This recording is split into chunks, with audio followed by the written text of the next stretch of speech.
Implantati su siguran izbor i prvi izbor za nadoknadu izgubljenog zuba. Postoji više razloga zbog čega jesu. Prvi razlog zbog čega jesu je da se ne bruse susjedni zubi. Znači, zubi koji su sa strane, koji su dobri se ne bruse. Drugo, čuva se masa kosti.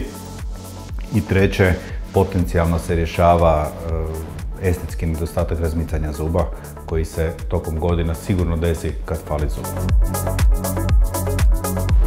Implantati su napravljeni od titana, a titan je materijal koji je prvi izbor u bilo kojim medicinskim pomagalima koji se ugrađuju u tijelo. Razlike u kvaliteti implantata ima, ali čak ne razlike u kvaliteti titana od čega je implantat napravljen, nego čisto u razlici između implantata premium i implantata koji to nisu. Znači, premium implantat znači da je podrška tom implantatu od industrije sigurna.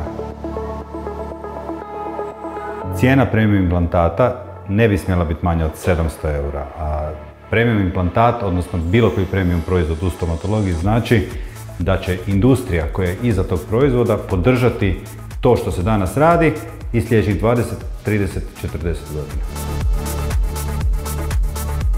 Novi zubi u 24 sata je koncept koji nije nov. Znači, to je all or four koncept gdje se nakon stavljanja implantata u roku od 24 sata dobivaju privremeni fiksni zubi u ustima. Ti privremeni fiksni zubi su funkcionalni i visoko estetski i naravno nakon 6 mjeseci ili više se trebaju zamijeniti sa nekim oblikom trajnog konačnog rada.